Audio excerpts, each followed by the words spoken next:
Okay, the surprise of the week is this. And you might be saying, Mr. Gas Under Pressure, what on earth are you doing? Bringing a turd to the party here. Throwing a turd in the punch bowl. Well, I'll have you know, this is not a 275. This is not a turd. This is a Canadian model 621B. This is a 550 candle power white gas lantern. So this runs at a power level right around where, well, maybe exceeding a little bit of a Petromax. And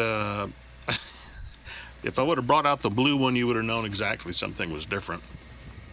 But I bought the brown one just because I could kind of, you know, people that know enough to know that brown lanterns is the bad 275.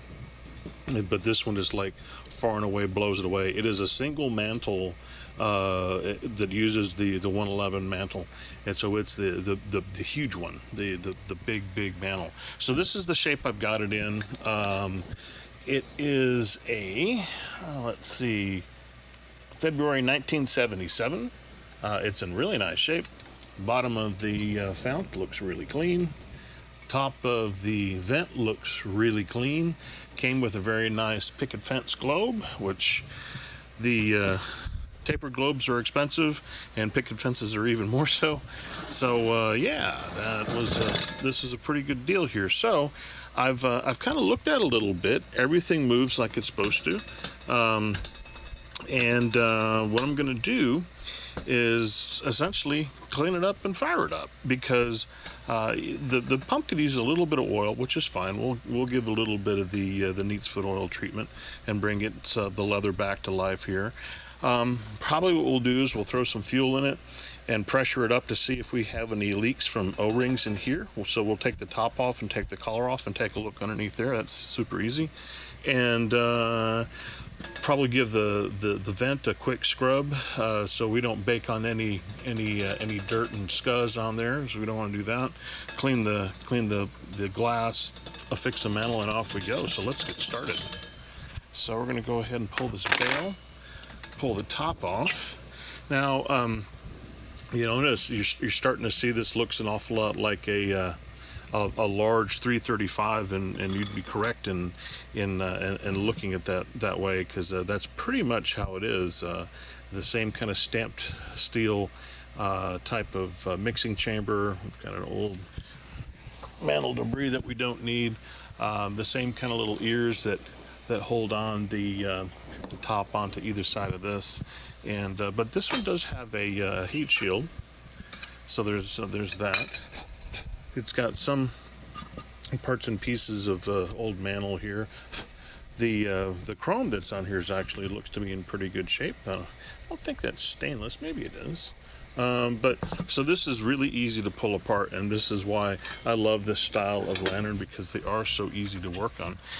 It's really only one nut that holds the top on, and I think that is maybe a 7/16. Yes, it is.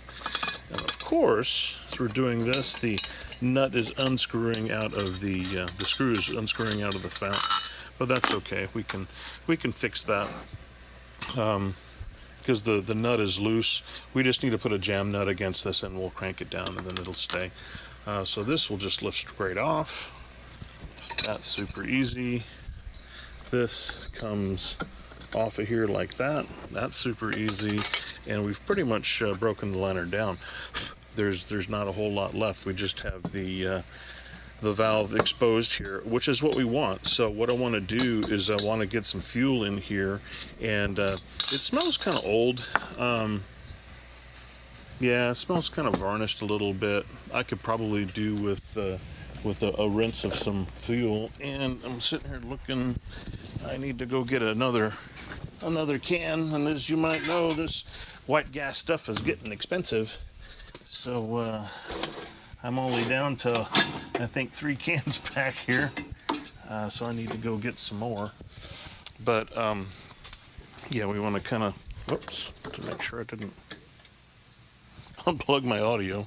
I've done that before, and then we have to listen to bad audio from the from the other side. So what we're gonna do, just gonna go spill some of this in here. Well, pour, not really spill. And just to give it a little swish and a rinse. Not a whole lot, because this fuel's gonna get dumped out. Yeah, even the cap gasket in here is in fine shape. So so that's great.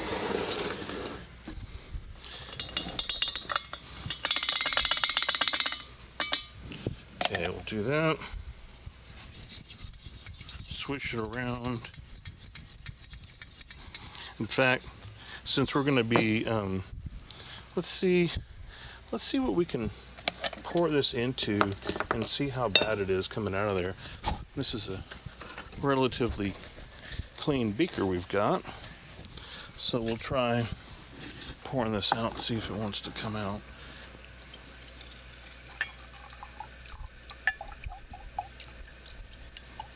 These have a little bit of a collar on the inside of them. So, yeah, there's a few little rust flakes in there, but man, like virtually nothing. And that rapidly smells quite much better than the rancid smell it had before. So maybe I just maybe we went off on that a little too quickly. So I'm gonna pour this back in here, sans the flakes if I can. While we're waiting for that to kind of drip through, we're gonna go ahead and pull off this this clip so we can take a look at the pump leather. So we're gonna pry that off, get that loose, and pull this out. Oh yeah, pump leather looks really great. It's just really dry, that's all. Let's see, do I have any? Yeah, I do. There's a little bit of oil in here, so we'll just kind of roll that around in that a little bit, and then we will get some on the inside of this, and just kind of lube her around. It was actually trying to work already, but it was really dry. So I'm trying to get some of that oil down in there, so so we can kind of get to the parts down underneath where it's pretty dry. But this is working really nice. So I think that's probably all that needs to be done with that. So what's going to happen next is that we want to, see, that just goes in there so nice. I wish they all did that. They do not, though. Anyway, what we want to do is that we want to check for O-ring leaks, because these particular lanterns are notorious for that, because there are fluoropolymer, they're the blue O-rings that are in there. Let me get this out of the way. And oh yeah, see, that works really fine. I'm just pushing against the air stem in there, and it's I always like to do this because I can develop super high pressure and a little bit of heat, and it helps kind of form that back, so then that feels really good. Where was I? Yes, the gaskets, the O-rings that are in there are they're really not rated for frictional use, and that's what they're being used for in here. They work really good down in low temperatures, but they don't withstand wear very well. They don't deal with the rotational friction very well. Viton is better for that, but it's not rated as low temperature, so at any rate. So I'm going to pump this up, and I'm going to see if we get any fuel to leak out. Lots of pumping because we don't have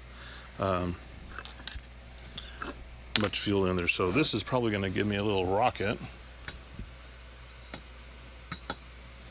Maybe. I can hear it. It's definitely blowing.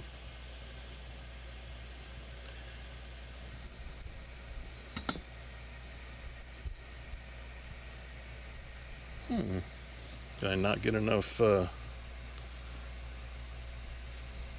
fuel in there? Maybe I didn't.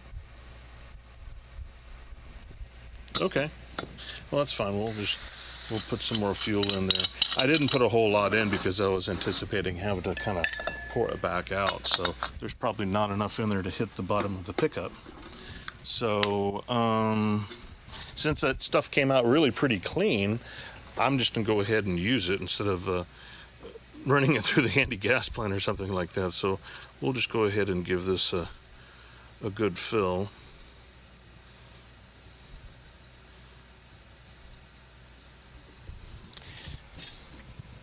That should be enough, and if it isn't, then we got other issues. Then we have things that start to seem like a pickup has fallen off inside. But there's nothing rattling around inside the tank, so I kind of doubt that. I think it's just we didn't have enough fuel in there. We do now, though. Okay, that's good. That's off. Here we go. Okay.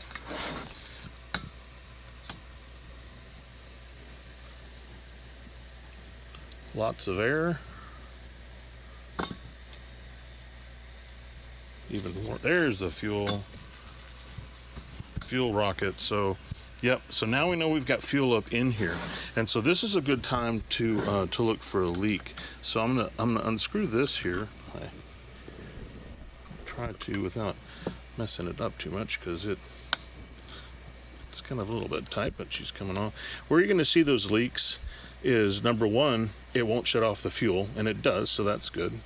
Number two is you'll see fuel leaking out between the block of the valve body and here, and I do not see any. So that's not entirely surprising, because this thing looks to be so faintly used, right? So so that's not a surprising thing at all. Let me get this back on here, because that looks to be good.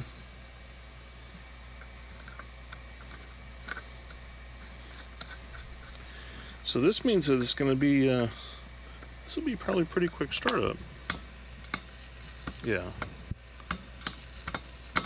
Yeah, very good. Okay. So I think I'm going to do, I'm going to give this a little bit of a scrub to get some of the dust and dirt off of it before we fire it. And I'm going to do the same thing here. So I'm not going to bore you with this, so I'm going to go run over to the shop sink, and we'll be right back with some clean parts.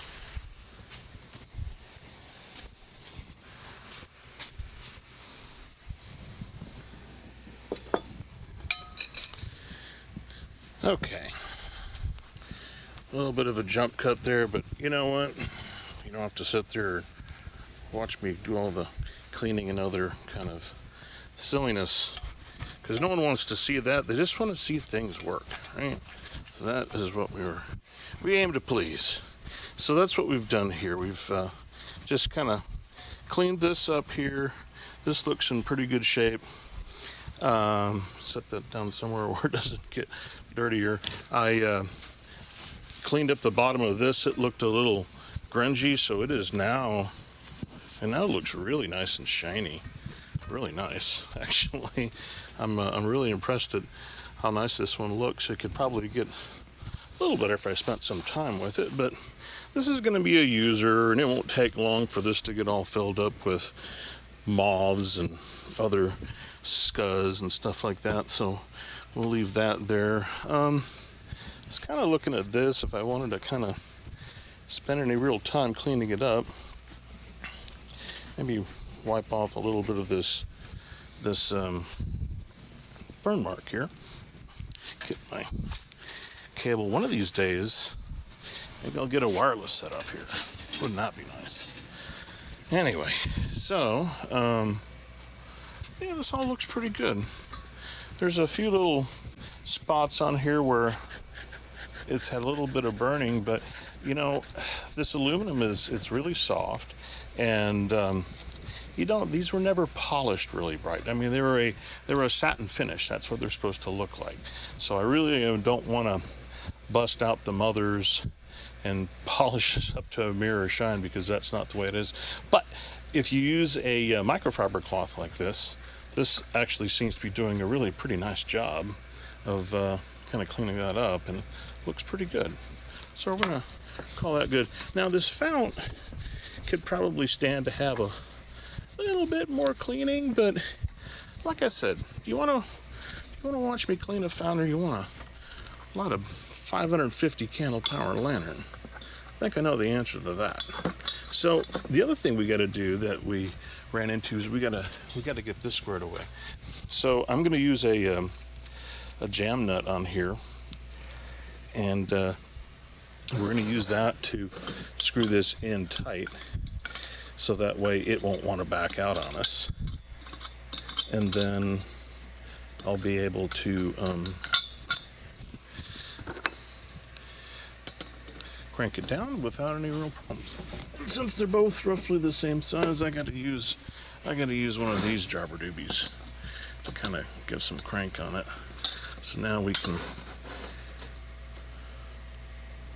properly tighten it down in there, I think. Okay, that seems to be pretty solid. So let me get this in here. Take the jam nut loose. Get this off, and then we're ready to reassemble. There's a little bit of denting around the edge of it, but it's not too bad, so that's fine. So let's get this in here. With these, I always recommend, and I've said before, take your generator off second. They're even able to take them off pretty easy with the mantle on. Instead of like trying to fight getting that generator in there and everything hooked up when you're all working in this little tiny area here, it's just way easier to just take this whole top piece off and work it that way. So yeah, so I'm not going to make it super tight, but tight enough. That's pretty good. Now this needs to go on, but I'm going to tie a mantle on before I get myself into an area where I don't have a lot of room.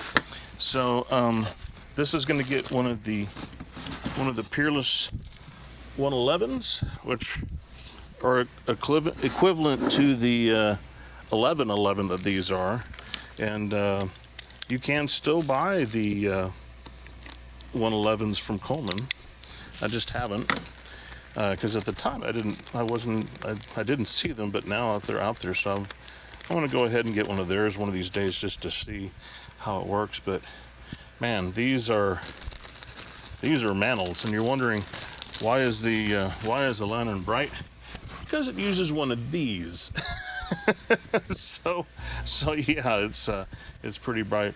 And we're back to steamy and sweaty here in Texas. Although the humidity is 67%, it's 84 degrees, and there's just pretty much zero wind except what's going on my left shoulder here. So let me go ahead and get this thing on here, because I am anxious to see this thing going.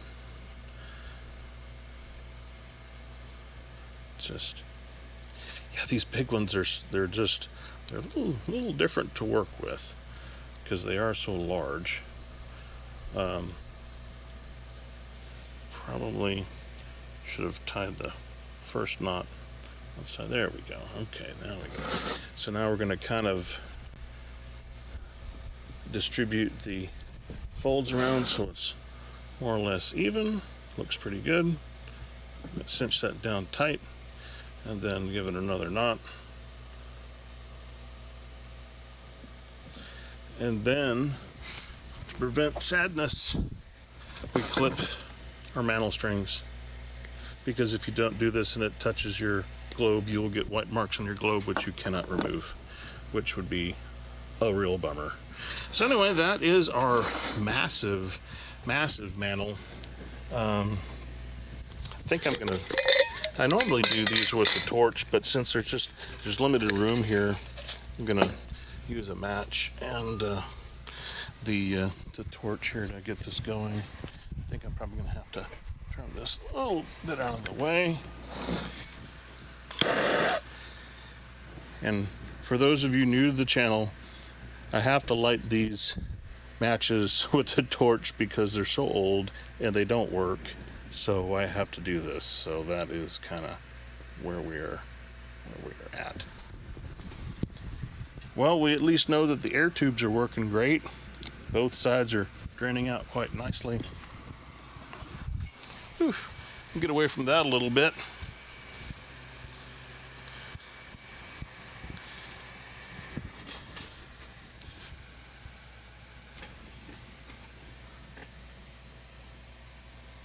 Okay, so I think we're actually right at this spot where we light this bugger up.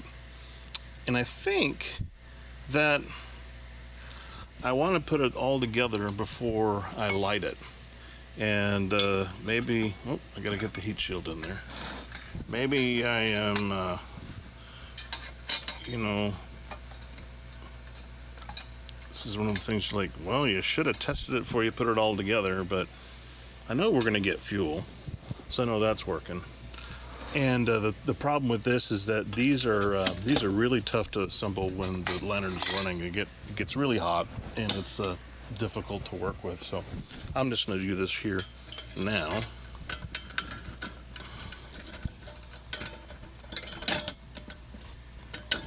There we go. Don't breathe the smoke. Well, we will solve the smoke problem shortly.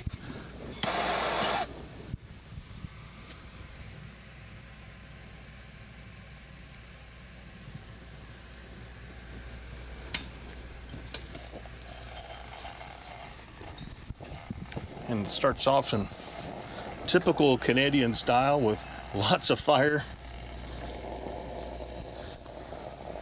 Looks good. Put it over to burn.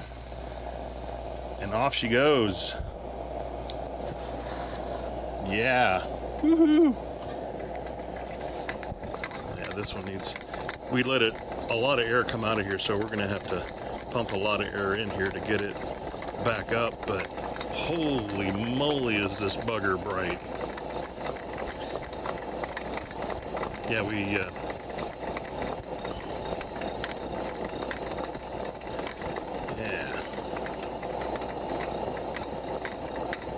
There we go. Man, this is an absolute flamethrower. Oh my God. Yeah, this thing is amazing. So, yeah, this is the fun part. So I don't even know if this really helps. There's a slot through there where you can kind of see it, but it's so massively bright. I'm sure it just looks like an absolute blur. I think what I'll do here is I'll grab my camera and we'll take a picture of this, and we'll stick the picture into the